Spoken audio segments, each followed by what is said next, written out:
कि जो पार्टी इस देश को आजादी दिला सकती है वो इस देश की आजादी को बचाएगी भी।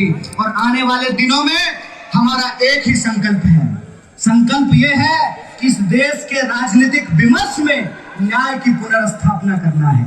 आप जानते हैं कि जब पिछली बार श्री राहुल गांधी भारत जोड़ो यात्रा लेकर के कन्याकुमारी से कश्मीर की ओर चले, लाखों करोड़ों लोगों से मिला और लाखों करोड़ों लोगों ने अपनी तकलीफ साझा करते हुए कहा कि आज हमको आपस में बांटा जा रहा है, जात और धर्म के नाम पे हमको आपस में लड़ाया जा रहा है, हमारे अधिकार एक एक करके छीने जा रहे हैं।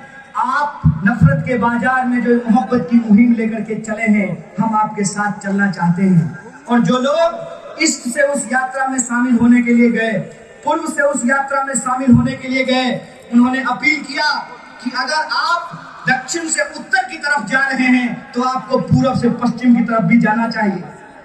और इसी क्रम में पूरब से पश्चिम की या जो भारत जोड़ो न्याय यात्रा है उसमें हम मोहब्बत के साथ साथ न्याय की बात कर रहे हैं, क्योंकि अगर न्याय की स्थापना नहीं होगी तब तक देश को जोड़ करके रखना मुश्किल होगा।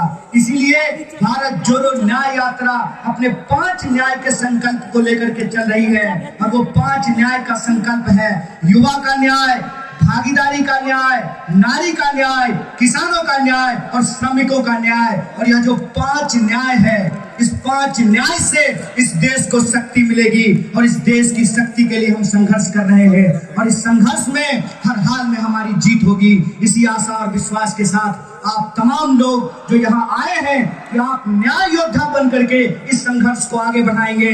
न सिर्फ हम इस देश के संविधान को बचाएंगे, इस देश को बचाएंगे और इस संकल्प को पूरा करेंगे। सबको शिक्षा, सबको काम, मजदूर को मजदूरी, किसानों को उनके फसल का दाम, हिंदू हो या मुसलमान, स्त्री हो या पुरुष, सबको बराबर का सम्मान। इसी संकल्प के साथ अपनी बात को खत्म करूंगा। शुक्रिया। इनकलाब जिंदाबाद। जय छत्तीसगढ़, जय हिंद, जय कांग्रेस। हमारे साथ आप लोग एक नारा जरूर लगाइए। हम कहेंगे दिल से दिल को कौन जोड़ेगा, तो आप कहिएगा हम जोड़ेंगे, हम जोड़ेंगे। हम कहेंगे न्याय के लिए कौन लड़ेगा, तो आप कहिएगा हम लड़ेंगे, हम लड़ेंगे। अरे दिल से दिल को कौन जोड़ेगा, अरे दिल से दिल को कौन जोड़ेगा।